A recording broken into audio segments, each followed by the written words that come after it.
It is my real pleasure to have gotten to know Phil just a little bit in setting up this program. It's really been fun.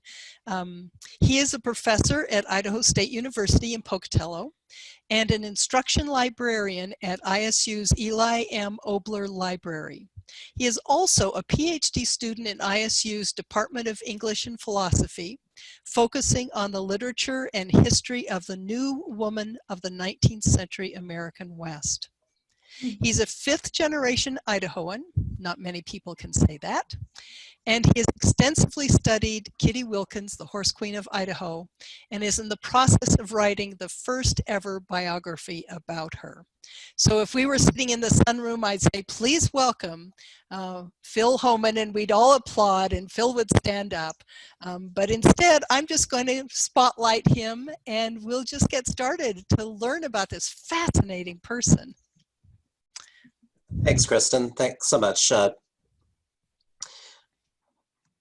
In the last week of March 1888 in Alba's Grand Opera House, then the largest theater in Washington, D.C., the National Women's Suffrage Association convened the inaugural meeting of the International Council of Women.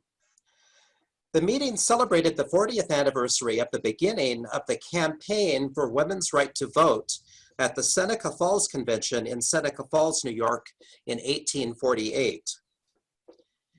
The International Council of Women was the first international organization for women's suffrage. Attending its first meeting were 49 delegates representing 53 women's organizations from 9 countries who listened to 80 speakers. Besides National Women's Suffrage Association President Elizabeth Cady Stanton and Vice President Susan B. Anthony, speakers at the meeting included African-American abolitionist Frederick Douglass, one of the few men who had attended the Seneca Falls Convention, and poet Julia Ward Howe, author of the Battle Hymn of the Republic. Although suffragist Abigail Scott Duniway was prevented at the last minute from attending the meeting to present her paper entitled Suffrage in the Territories, she sent her greetings to, quote, the most remarkable assemblage of my sex yet known to history, end quote, as she said in her letter to Susan B. Anthony. Duniway reported that, quote, in Idaho, women's suffrage sentiment is rapidly spreading among the people.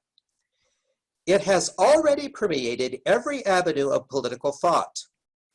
The new country has ever been the cradle of liberty, and nowhere is this fact more vividly illustrated than in the territories of America, wherein woman has been crowned as a sovereign citizen and openly acknowledged as the peer of her son, brother, husband, and father. During Wednesday morning session on women in industry at the International Council of Women's inaugural meeting, a woman homesteader from near Lincoln, Nebraska, and a champion for women's suffrage, read a paper entitled Women as Farmers. In her paper, quote, a horse queen in Idaho who owns 700 or 800 horses and finds them profitable, end quote, was first introduced to the international movement for women's suffrage. Ranching, the speaker concluded, quote, requires a talent for managing men. Over 10 years after that first meeting of the International Council of Women in 1888, 5 years after Idaho women won the vote in 1896, Kittie Wilkins was mentioned in connection to women's suffrage here in the state of Idaho. In 1901, a traveling correspondent for the American textile trade magazine, Wool and Cotton Reporter, toured the ranches of southern Idaho and sent regular dispatches back to Boston. In his letter of May 21st, he reported on his visit to the remote community of Three Creek in southern Owyhee County. While writing about his tours of ranches of Three Creek, the roving reporter acknowledged the national reputation of Kittie Wilkins, whose horse ranch was nearby, as America's Lady Horse Dealer. He wondered, however, whether Wilkins's success as a businesswoman didn't have something to do with her right to vote. Comparisons are invidious, he said. Nevertheless, I am constrained to note here the marked mental superiority of the women in southern Idaho. Whether the fact, for I herewith challenge any man to gainsay it, is in any way due to their having early in the career of their state acquired precisely the same civic privileges which their brothers were enjoying, I leave it for men here or elsewhere to decide. Although Kittie Wilkins was opposed to women's suffrage at first, she later became an enthusiastic voter. Kittie Wilkins, the Horse Queen of Idaho, had that, quote, talent for managing men, end quote.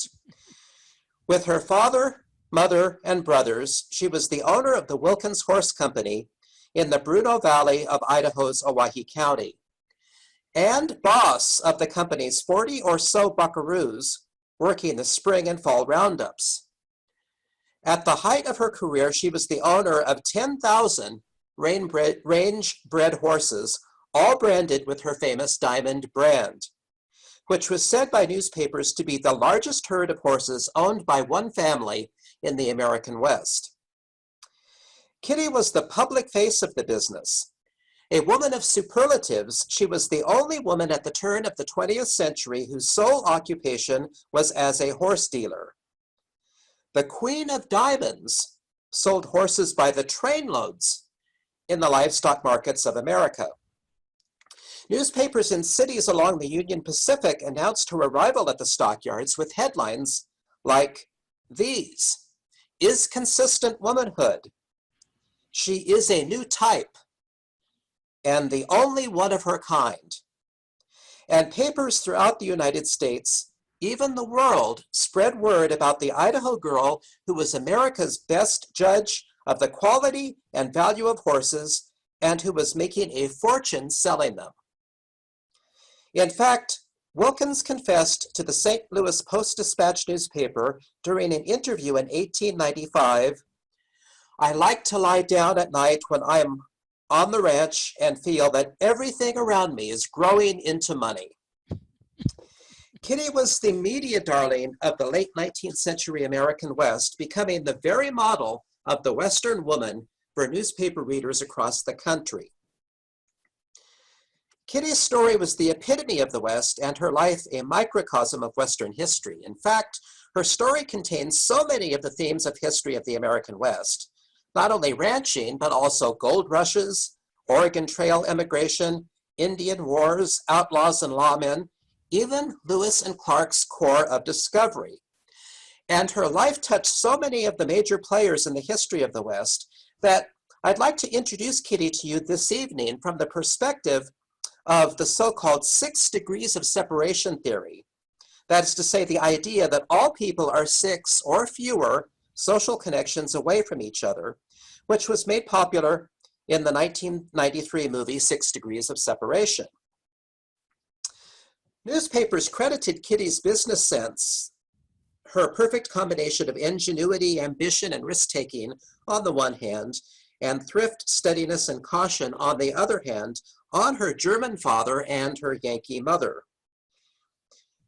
Kittie's parents, John R. Wilkins and Laura Catherine Smith, married in January of 1853 in Fort Madison, Iowa, on the Mississippi River, and started west on the Oregon Trail in March of 1853.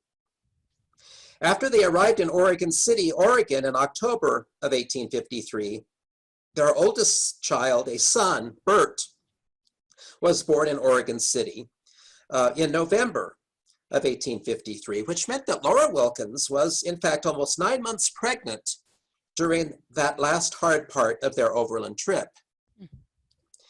J.R. and Laura Wilkins took their family from boomtown to boomtown during gold rushes in 5 western states. First, they went to Jacksonville, Oregon for the Rogue River Gold Rush, where their second child, a son, John, was born in 1855. And their third child, their only daughter, Catherine Caroline, was born on May 15, 1857. Next, the family went to Placerville, California, the heart of the California Gold Rush country, where their fourth and last child, another son, Sam, was born in 1861. Then the Wilkinses went to Florence in Washington Territory, now Idaho, for the Salmon River Gold Rush, where Laura Wilkins opened a boarding house and restaurant, and where Kittie would later boast that her mother was the first woman in that mining camp. Finally, the family went to Petaha City in Washington Territory on the Palouse, on the road between Lewiston and Walla Walla, where J.R. and Laura bought a ranch on which Lewis and Clark and their Corps of Discovery had camped on their return from Astoria to St. Louis on May 3rd and 4th of 1806. While the family were living on the Palouse, Laura received an inheritance upon the death of her father in 1865. With that money, J.R. and Laura started buying horses and began building that largest horse herd owned by one family in the West. However, Laura filed a record of women's separate property in Walla Walla County, and then later again in every county that the family moved to, effectively putting the Wilkins horses in her name and holding the purse strings in the family. In the late 1860s, the Wilkins family moved to Boise City in Idaho Territory, where J.R. bought the City Market, Boise City's butcher shop on Main Street, in late 1869. And Laura bought a house on the northwest corner of North 8th and West Bannock Streets on January 3rd, 1870. Only 3 days later, on January 6, 1870, the City Market burned in Boise City's second major fire. Nevertheless, the Wilkins family remained in Boise City until Laura sold their house to the Methodists in 1872, and the Methodists tore down the Wilkins house and built Boise City's first brick church building. The Methodists later sold the lot for the building of the Hotel Boise, designed by Boise architects Turtelot and Hummel, who built the Capitol and the Egyptian Theater. And the building is now known as the Hoff Building, just 1 block southwest of the Capitol. This is the building that you see now on the original home lot of the Wilkins family in Boise City. In the mid-1870s, the Wilkins family moved again to the mining town of Tuscarora, Nevada, where J.R. and Laura built the Wilkins House Hotel in the summer of 1877 and put their son John to work running the Wilkins growing horse herd in the Independence Valley outside of Tuscarora. The Wilkins House was the largest wooden building in the town of Tuscarora, and it in fact became the de facto community center of the town. The Wilkinses made money there, for single miners making good wages were willing to pay good money for good room and board. In fact, according to the Wilkins House advertisement in the Tuscarora newspapers, only, quote, the best in the market was served on the tables in the Wilkins House dining room. Indeed, if we take a look at the menu for Thanksgiving dinner served at the Wilkins House on November 19 of 1877, we can believe it. This is incredible. I have never seen a restaurant menu so elaborate. We had chicken gumbo soup, and then as a fish course, we had our choice of codfish with pork scraps or boiled salmon with egg sauce. Then for a boiled course, we could have a leg of mutton with parsley sauce, bacon and cabbage, corned beef, or ham. Then came the entree. We had our choice of mallard duck with cherry wine sauce, West Broadway woodcock, pig harslet with mushroom sauce, spring lamb a la Marcel, pickled pig's feet a la Garnell, oyster patties, or Jenny Lynn pancakes. Well, if you thought the entree was the main course, think again. It was the introduction to the main course, and you had your choice of several roasts. Turkey with cranberry sauce, suckling pig with applesauce, ribs of beef with chow chow sauce, ham with champagne sauce, or mutton or beef.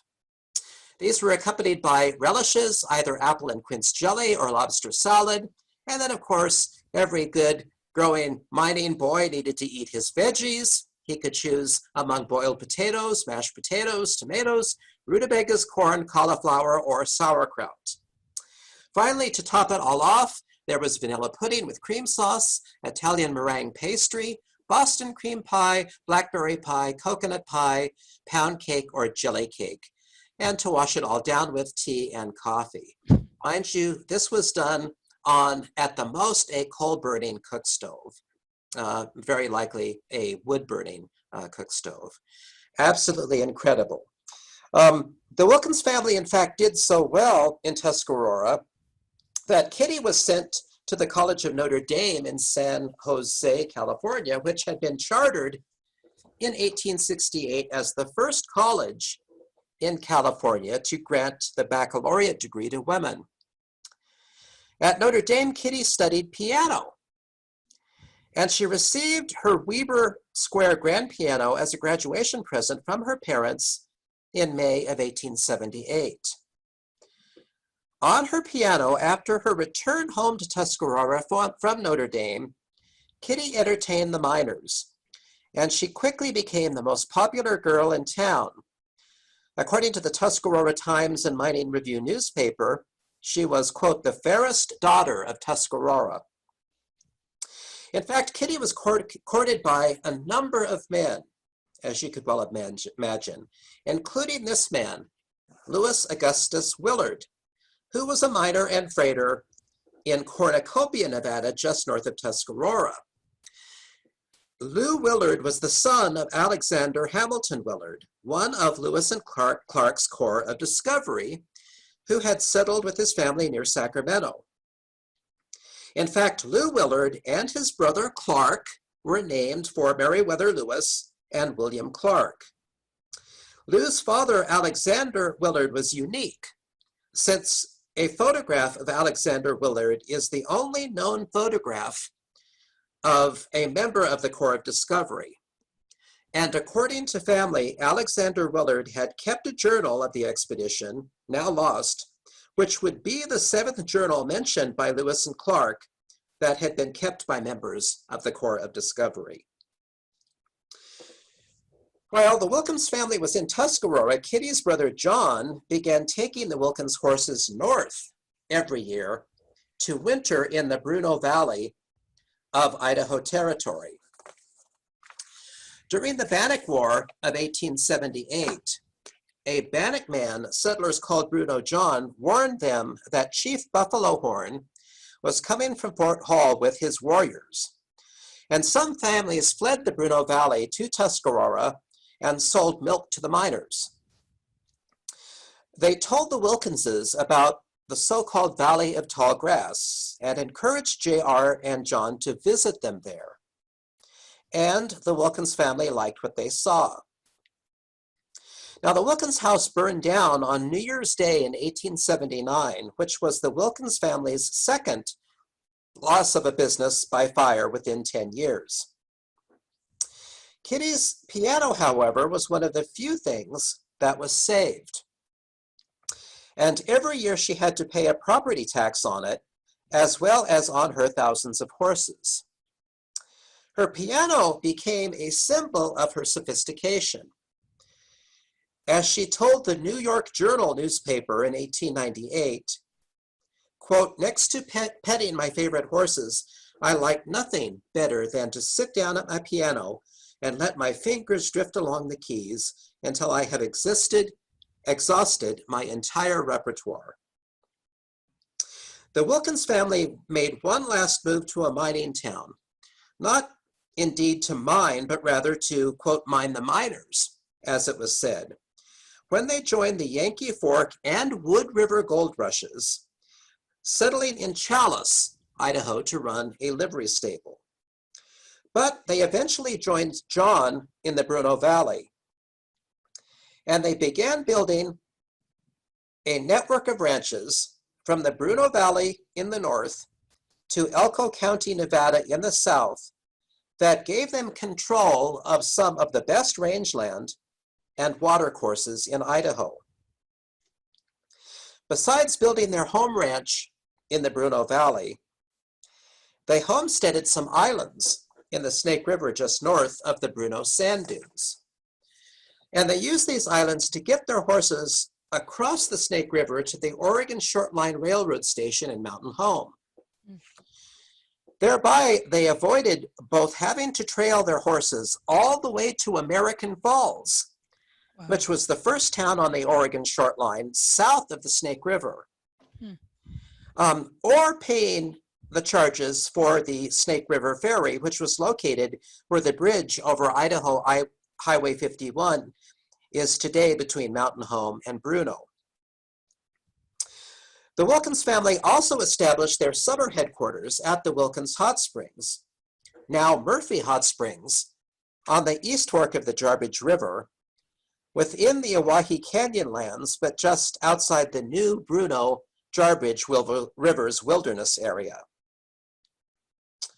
However, the jewel in the crown of the Queen of Diamonds was her horse range on the Wilkins Island.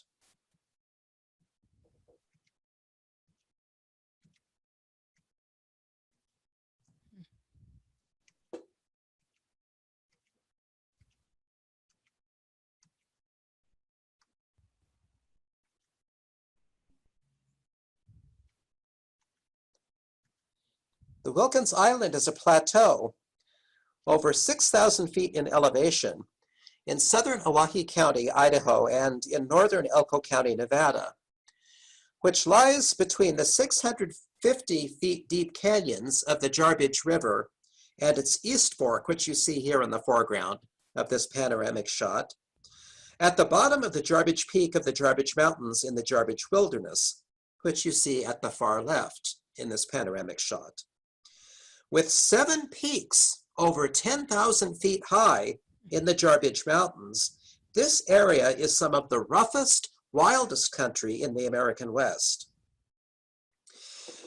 As the Wilkins herd grew too large for local markets, Kittie's father, J.R., started taking horses to the Midwest, and Kittie accompanied him. J.R. soon discovered that Kittie was better at selling the horses than he was. Kittie had her first experience selling horses on the open market by herself in 1887 in Sioux City, Iowa. Later that year, in December of 1887, Kittie Wilkins began her career as the West's media darling. Kittie and her brother John traveled to San Francisco to visit their aunt and uncle in San Jose, with whom Kittie had lived while in high school. In San Francisco, they checked into the Palace Hotel, and Kittie gave her first newspaper interview to the San Francisco Examiner, which was run on the front page of the December 14, 1887 issue. The San Francisco Examiner was the first to call her the Horse Queen of Idaho, with the headline, "Romantic Story of the Rapid Rise of Miss Kittie Wilkins from $40.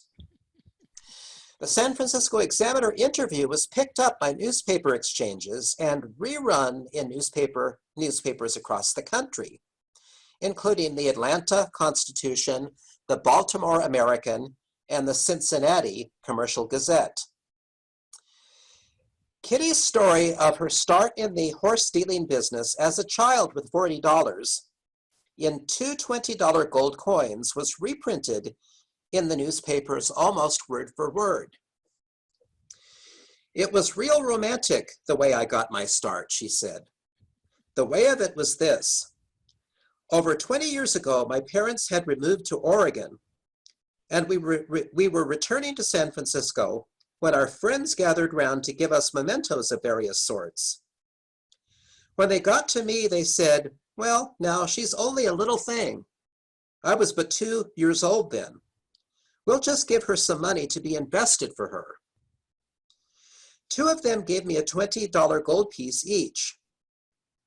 Shortly after returning here, my father concluded to go to Idaho and engage in the stock business. He went to Oregon and bought a lot of horses.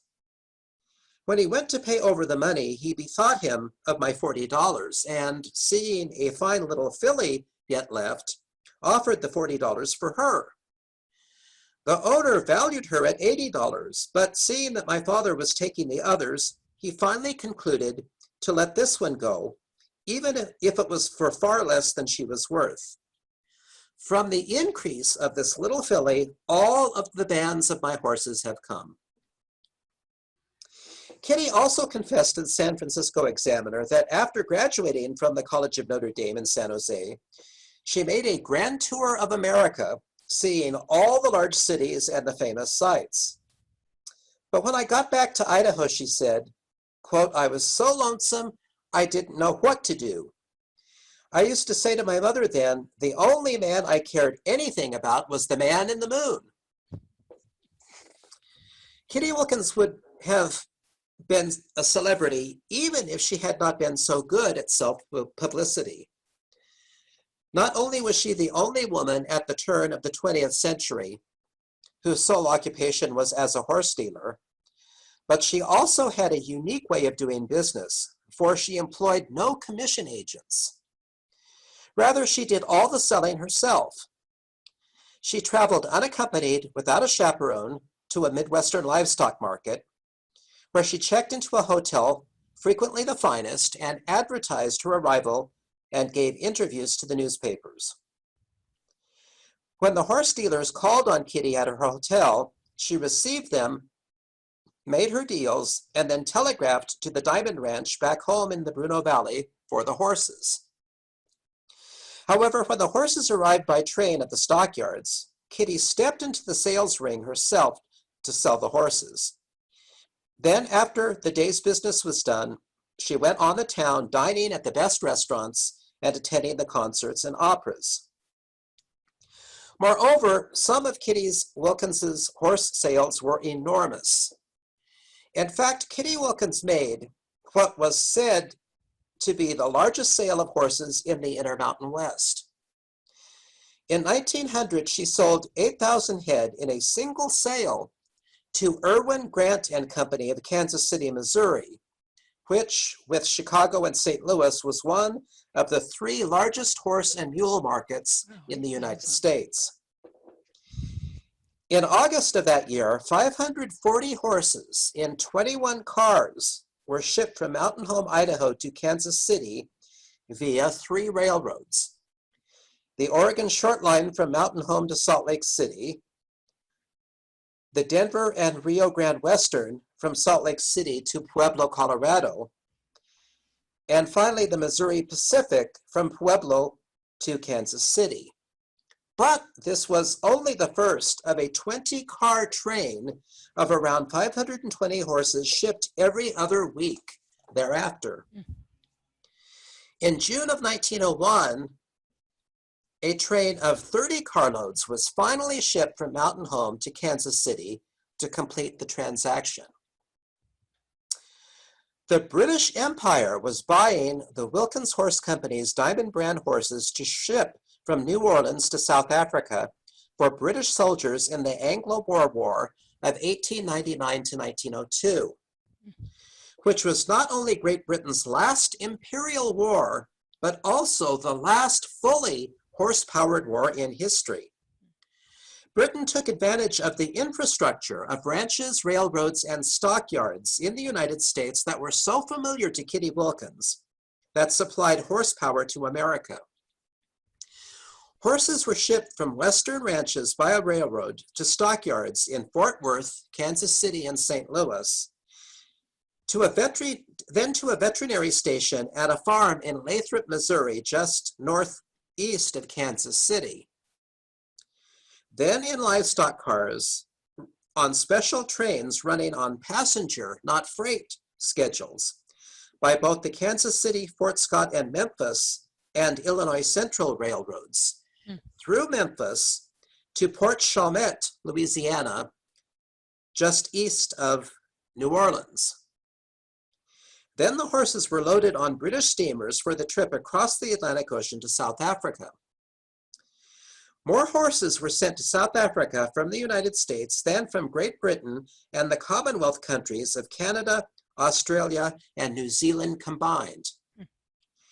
During the almost 32 months of the war, 109,878 horses and 81,524 mules were shipped from New Orleans to South Africa in 65 different steamships, making 166 voyages, with an average number of 1,150 equines per steamship, at an average rate of 5 voyages per month, and at an average cost of $597,978 per month, for a total of almost $19 million.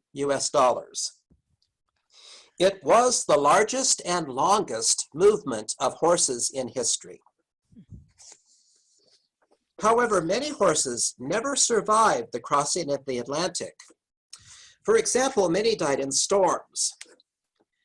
As an Australian example of such a storm, which I like to use because it's graphic, the Australian steamer SS Annerley left Melbourne on June 9, 1900 with 250 horses, but ran into a storm on the way to South Africa.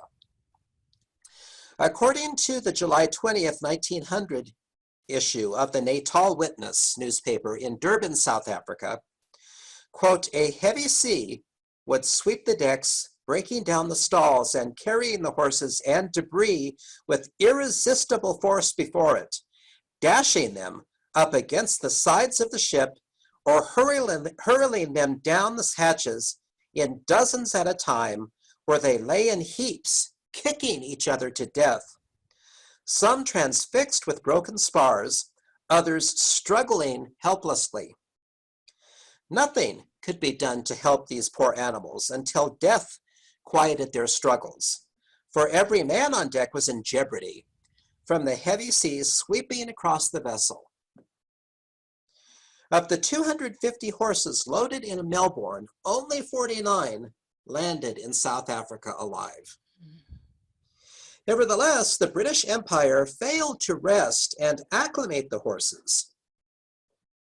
After they had endured the 11,000-mile transcontinental, transhemispheric, and transatlantic trip and 2 months of travel by train and steamship from the American West to South Africa, but rather sent them immediately to the front of battle in the Transvaal. This is what killed so many. Indeed, 347,007 of the 518,794 horses that were sent to the front, or 67%, perished. In what Lord Kitchener, the commander-in-chief of the British forces in South Africa, called, quote, "a great wastage of animals," and Major General Sir Frederick Smith, British Army Veterinary Department officer in South Africa, called, quote, "a holocaust." Therefore, Kittie Wilkins supplied over 7% of all the American horses sent to South Africa for the Anglo-Boer War, which was likely more than any other rancher, female or male.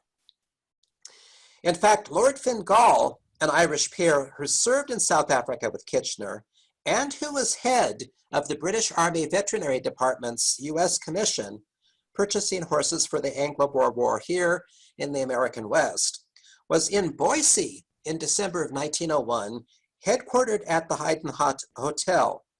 And there is some evidence that he visited Kittie Wilkins at the Diamond Ranch to purchase more horses. Now, the biggest horse sale in the West was the perfect cover for the robbery of the First National Bank in Winnemucca, Nevada on September 19, 1900, which was made through Three Creek in Owyhee County, and which the getaway from which was made back through Three Creek. This is a photograph of the Fort Worth Five, taken by photographer John Schwartz at the studio of the Schwartz View Company on Main Street in Fort Worth, Texas. This photograph was considered by the National Portrait Gallery to be the most iconic image of the American West. These boys are wearing the new clothes that they purchased with the loot from the robbery of the Winnemucca Bank. And the photographer Schwartz was so proud of this photograph that he displayed it in his studio window. This proved to be a foolish mistake for the Wild Bunch because the photograph was seen by a Wells Fargo detective who recognized Will Carver standing in the back on the left, and who notified the Pinkerton Detective Agency.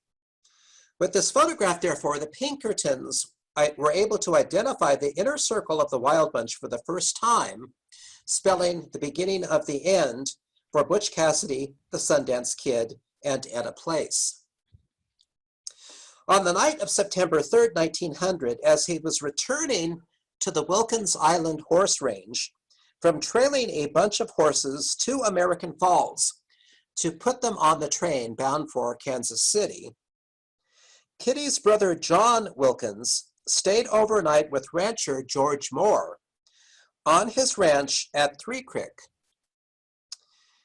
Johnny pastured his white Arabian saddle horse Powder Face with Moore's 3 own white Arabians.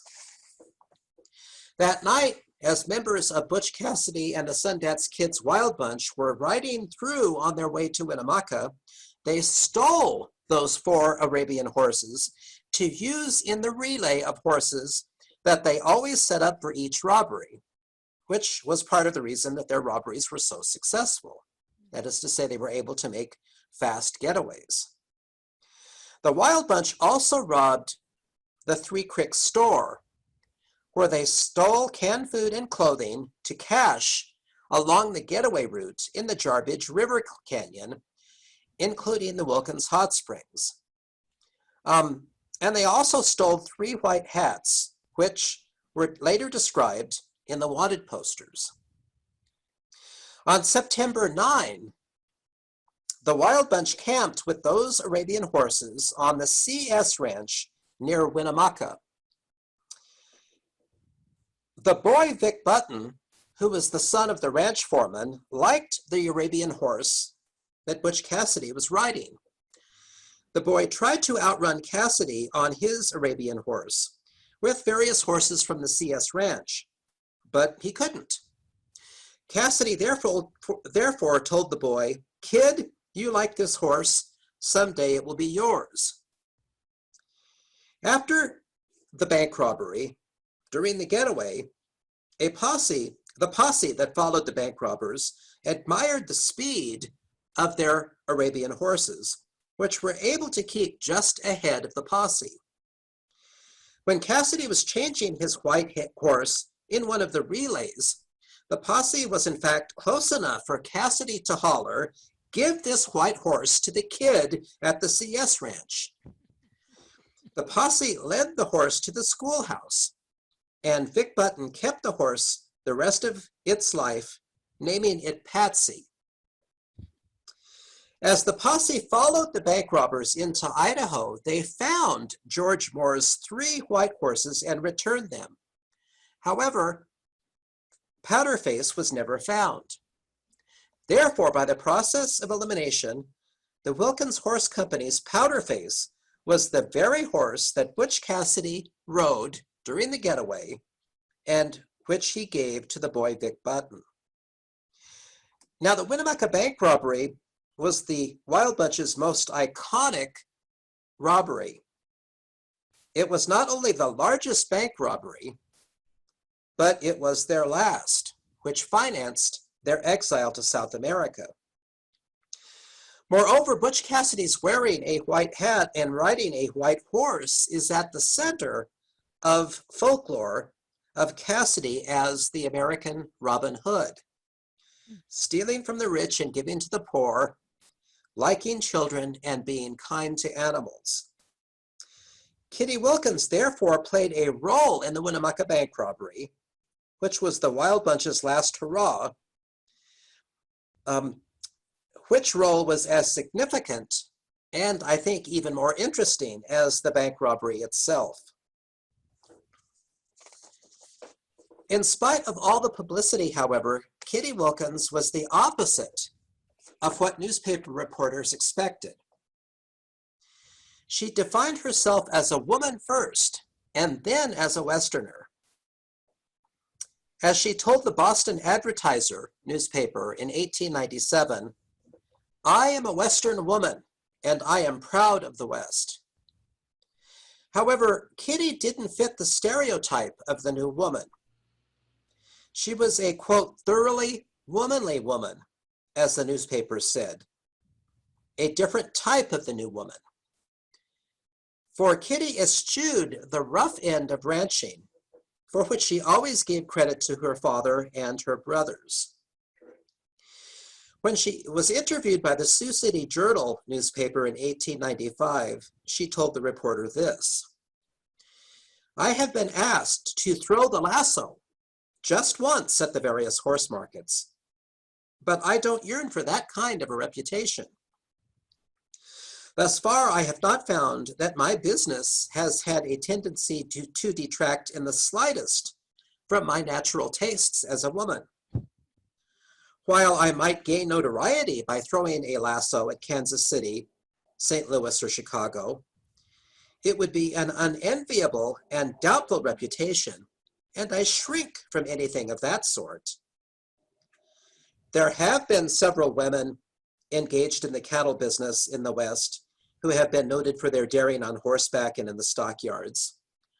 But while I believe I am able to hold my own with almost anybody in handling a horse when it becomes necessary, I am not going to make myself ridiculous by roping horses for the amusement of men in the stockyards. Furthermore, Kittie Wilkins rode the range indeed, but on side saddle, not astride. She hated bicycles, that symbol of the new woman, as much because they were unladylike as for their harm to the horse market. Kittie even described her career to newspapers by means of feminine analogies. She told a Denver newspaper in 1888, quote, "I have stallions running upon the range that have cost me $10, $12, and $1,500 each." You see her here in this photograph on side saddle on her Kentucky stallion Fred, for which she paid $1,500. Kittie said, "I have Percherons, Clydesdales, and Hambletonians. You understand, we horse breeders must keep up with fashion as well as do milliners and dressmakers." Solidly Victorian, Kittie subscribed to many of the tenets of the so-called cult of true womanhood, which claimed, among other things, that woman's place was in the home. Nevertheless, as the Washington Times newspaper said of her in 1903, Kittie pitied, quote, "profoundly her Eastern sisters with their sexual restrictions, frail physical makeup, and various timidities." Kittie had the education, charm, style, tastes, and prejudices of the late 19th century wealthy, cultured, urban woman of the big city in the East. But she simply preferred life as a single woman on a ranch in Idaho, which she called, quote, "the most independent life on earth." In short, Kittie Wilkins dared to straddle the border between what was considered a woman's and a man's world. But like her refusal to ride astride, she refused to straddle the boundary between femininity and masculinity, shattering both 19th and 21st century or 20th century stereotypes of the new woman of the West. In spite of her success, Kittie Wilkins eventually saw her wealth and influence diminish in the early 20th century with the replacement of horsepower by the internal combustion engine. She gave one of her last interviews in 1902 at the Brown Palace Hotel in Denver to the Denver Post newspaper, which interview was rerun in the New York Times. And she confided to the reporter her hatred of the automobile. "I don't like them," she said. "They are ugly and they are unsafe. And I don't say that from prejudice either. Look at the accidents that are always happening. Oh, there's no end to the chapter, and it's awful. Now, behind horses that you know and who know you, and if you and your horses don't understand each other, you should part company at once. There isn't the slightest particle of danger. Nothing serious can happen. Your horses are as ready for an emergency as you are, and will help you to meet it. Ugh, but these automobiles, ugh! Kittie Wilkins eventually retired to a house in Glens Ferry, ironically next to the Oregon Short Line Railroad, where she spent what was left of her wealth on charity. For example, she supported an orphanage in Salt Lake City, from which she had adopted a number of children and had raised them at the Bruneau Valley, on the Bruneau Valley Ranch. She also gave interviews during her retirement for the Idaho Sunday Statesman's Pioneer page.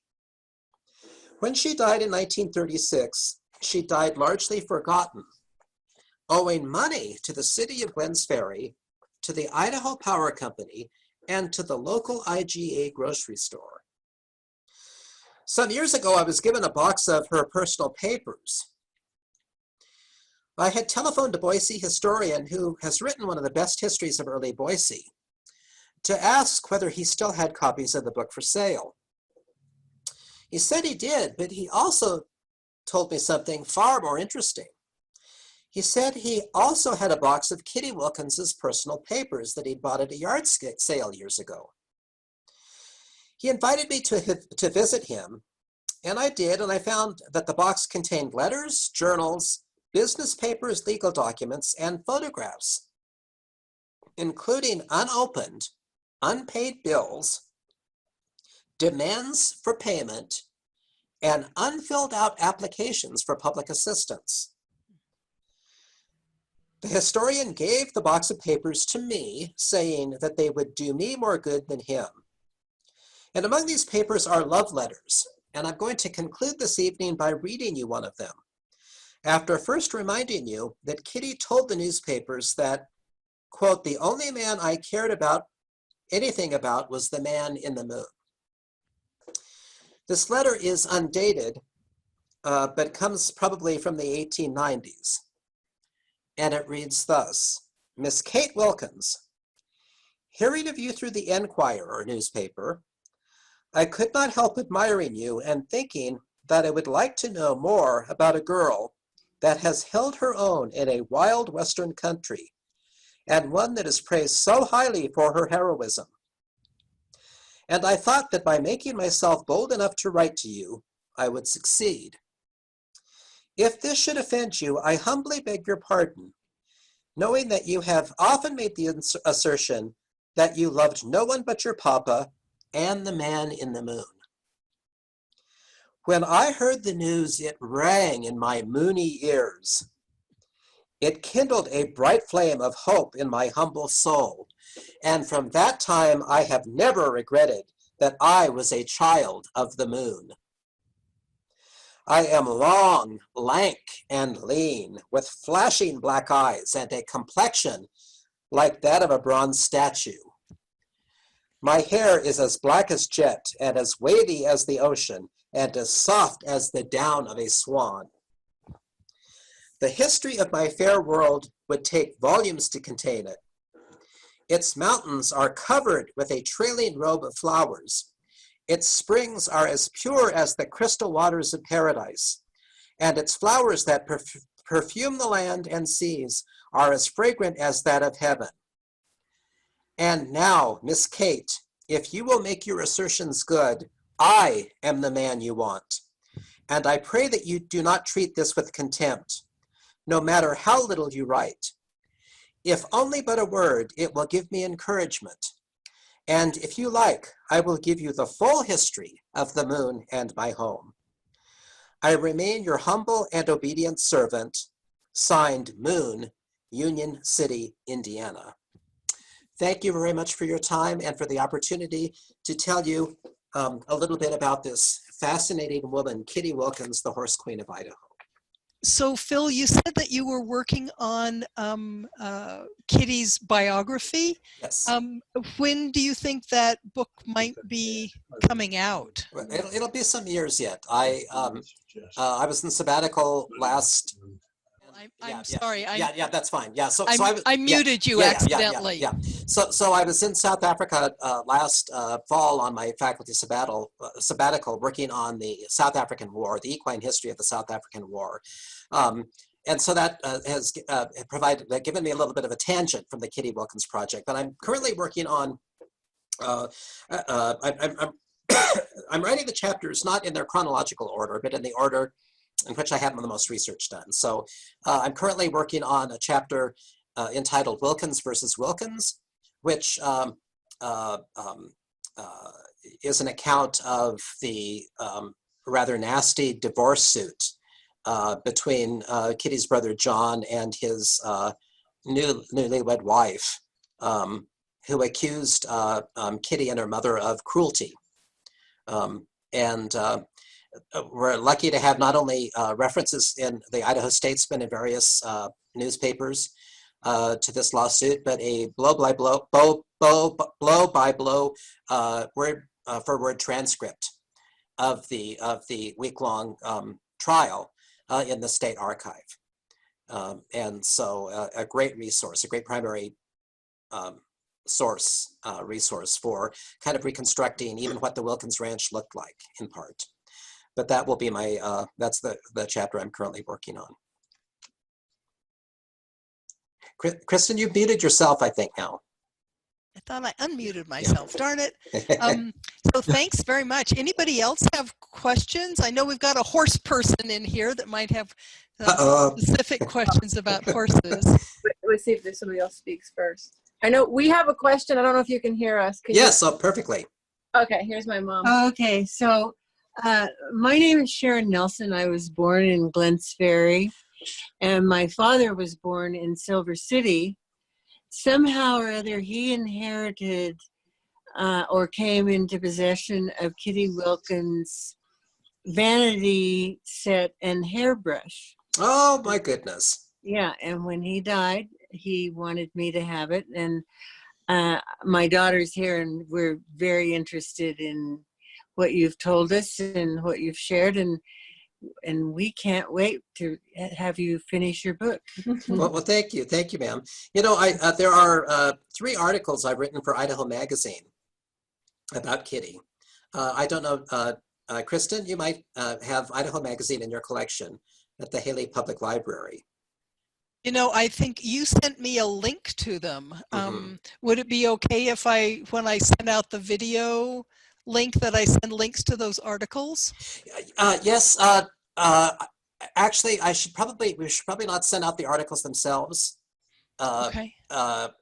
Because I would be kind of distributing them wider. If you could just send the references to them.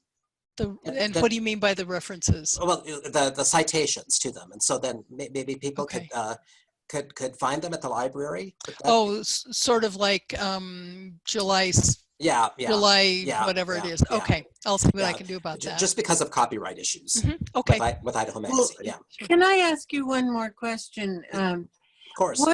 What was it that caused Kittie Wilkins to have such a downfall? It would seem, in terms of her reduced circumstances. You mean at the very end of her life? Yeah. Yeah. Well, certainly, I think the Wilkins family was always horse poor. You've heard of being land poor or cattle poor or whatever. Yeah. And when the market just completely fell out, or the bottom just completely fell out of the horse market, eventually the internal combustion engine. But one thing I didn't address tonight, which I'll devote at least one, if not more than one chapter to in the biography, is the Jarbidge Gold Rush in 1909, because that put all of the traffic over the Wilkins Island horse range until the road was made up the Jarbidge, down the East Fork and up the Jarbidge River Canyon to Jarbidge. And that really harmed her horse business. when all of that traffic went through her horse range. So that was definitely another factor. But there's also some evidence that she just made some bad business decisions. She invested in a hardware store or a dry goods store in Mountain Home, and there was some kind of legal trouble over those investments. But then again, she did seem to give so much of her money to charity, sending money to the sisters at St. Anne's Orphanage in Salt Lake, adopting and raising both boys and girls from that orphanage on the ranch. Yeah, a number of reasons, but I just think that the reason was that the bottom just fell out of the horse market.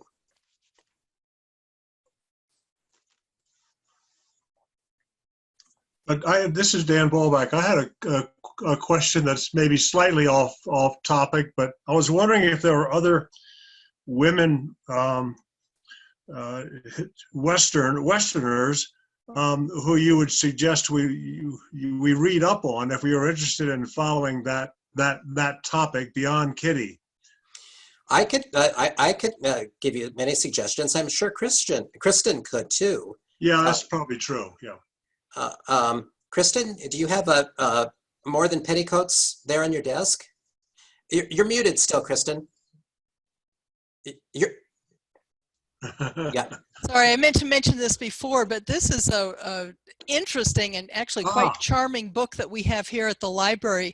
It does have a chapter on Kittie Wilkins, but also Polly Bemis. There's probably a dozen women from that time period that are covered in here. But you can just actually put it on hold, Dan, and pick it up sometime. Okay, that's great. Thank you. Yeah. Yeah, right behind me. Let me just turn and pull off my bookshelf. I'm going to take my microphone off. I'm going to grab a couple of other books. You might have them in your collection.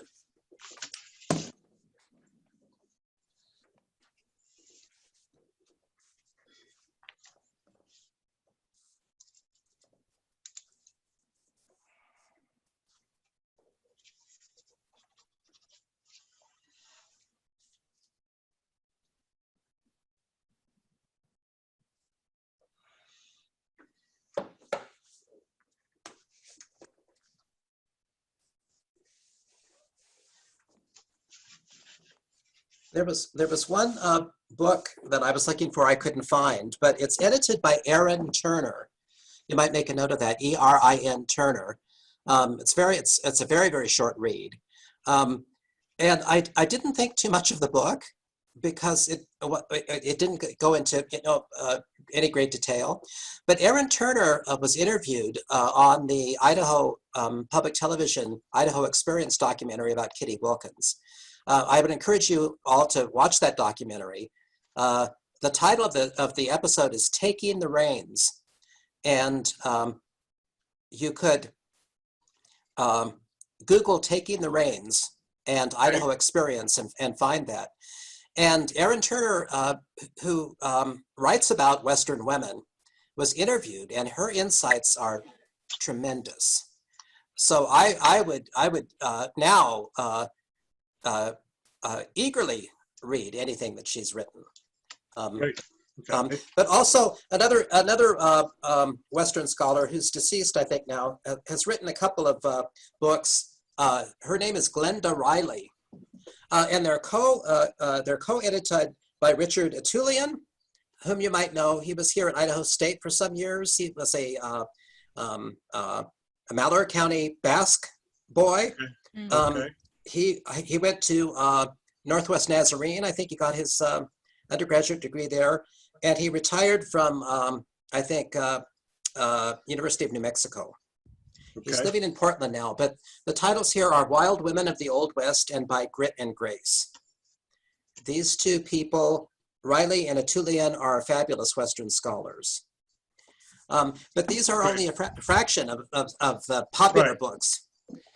Phil, what was the title of that? Wild Women of the Wild Women of the Old West. Old West. Okay.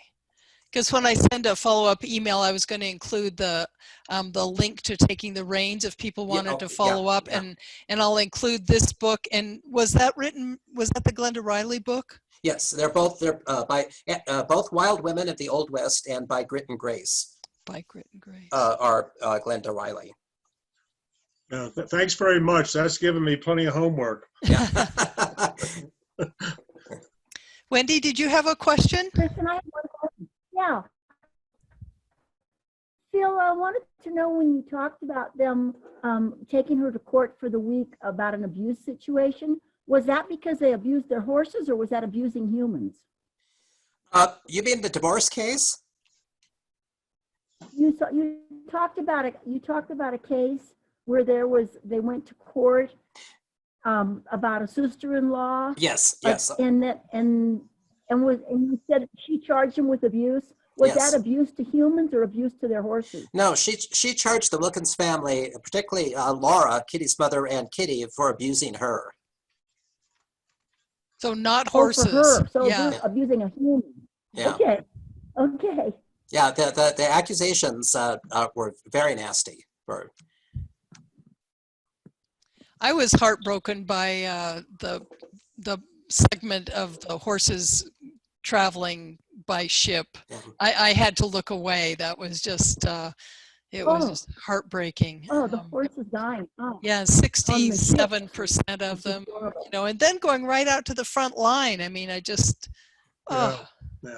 that was just heartbreaking. This, of course, it's every historian's dream to do research and read a paper which is well received and which other historians internationally have not considered, because South African scholars are now learning that they need to extend their view of the history of the South African War to the American West as well. Most of my colleagues in South Africa had no idea of the scope of work of the British Empire in the American West.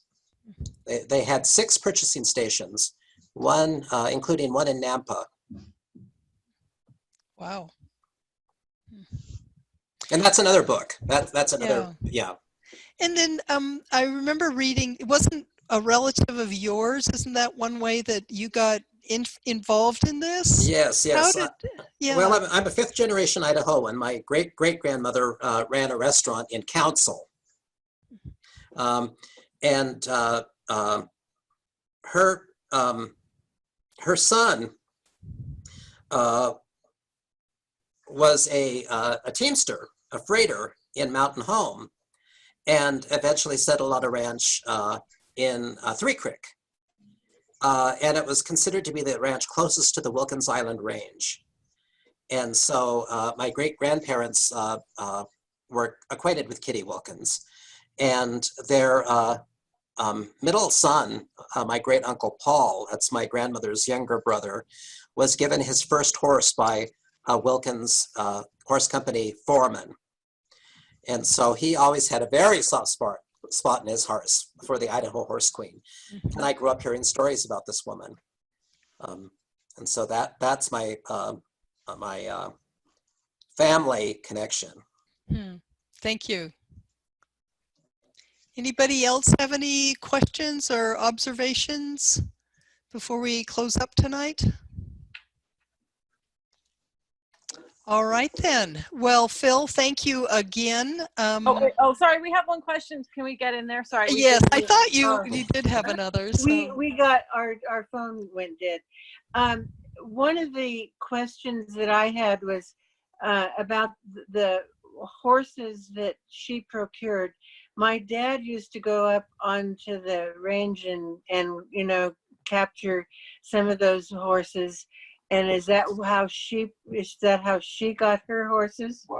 No, not at all. Her horses weren't feral, were what we'd consider wild horses. But as I mentioned in the program, they started buying horses on the Palouse, and they purchased Oregon horses. And the Oregon horse was considered a kind of special horse, descended from the Native American cayuse and the American horses, which the Oregon Trail pioneers had brought with them from the United States.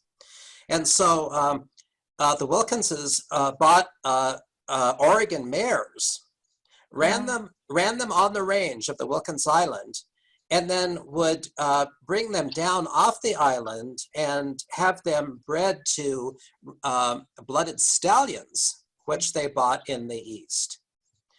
And so there wasn't any wild horses in Kittie's herd. Now, it would be impossible to keep all of the wild horses away. No,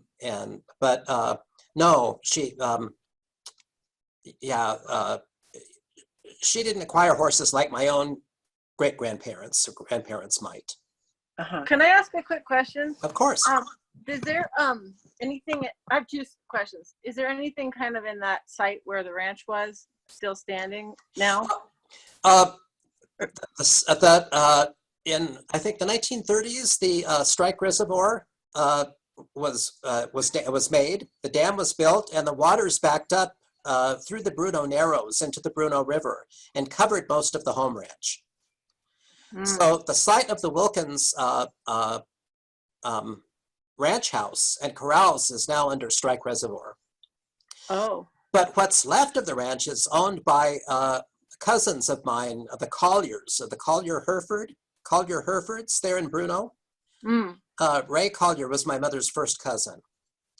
He passed away recently. The islands are still there in the Snake River. You can kind of be on either end of the Bruno Bridge across the river and look at those islands. It's because of the Strike Reservoir, the landscape has really changed, and so it's very marshy, and sometimes it's difficult to see that there are islands there, but they're still there.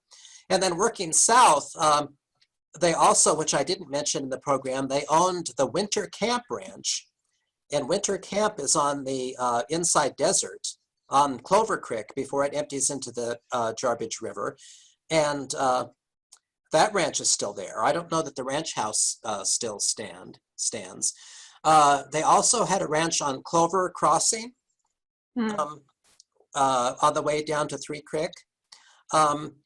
And of course, Murphy's Hot Springs is still there in the canyon, but the Wilkins Ranch House burned about 10 years ago. Okay. Yeah. So Kittie's house in Glens Ferry is still standing. It's on the end of Elmore Street. Yeah.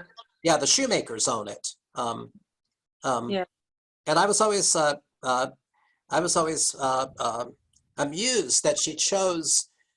I would not. It's a large house, a very nice house, but I wouldn't choose to live on the railroad, on the train tracks. But she did. She settled at the end of Elmore Street, right on the railroad, and maybe she just liked the sound of the train. It reminded her of the sound of money. Yeah. Do you have any anecdotes about her life in Glens Ferry? My grandmother lived there forever, so I'm nobody knows about Glens Ferry, so I'm curious about anything about Glens Ferry. Yeah, of course. The Shoemakers have told me that when they bought the house, all the doors on the second floor had numbers on them. And of course, I've heard it from more than one person that Kittie ran a bordello in that house. Wow. Which I seriously doubt. Kittie was a single, independent woman. She was also a Catholic, and I think there was some kind of animosity toward her because she just didn't fit in the mold that most people expected of a turn of the century woman, so I think those accusations are unjust. But of course, that's the gossip that you hear. Her mother also retired to Glens Ferry. I don't know if she lived in the house or lived in the house before Kittie retired. I haven't gotten there yet. It seems to me like I have heard or remember that that house was at one point then a bed and breakfast for tourists. But it may have been. Okay, that might. I mean, that's in more recent times. Yeah. It's been some years since I've talked to the shoemakers. So I don't know if they still have the house or not. Well, certainly. Thank you so much. Yeah, thank you everybody for coming tonight and your great questions. Thank you, Phil, so much. That was a fascinating talk about Thanks, Kristen. Truly remarkable woman. So, and may I say that if I can help you in any other way, would you just please let me know? So for example, if you need further bibliographic data about these books or other suggestions, let me know and I'm happy to send them your way. All right, that sounds great. So everyone have a wonderful evening. Thanks again for joining us tonight, and thank you very much, Phil. Okay, good night. Thank you.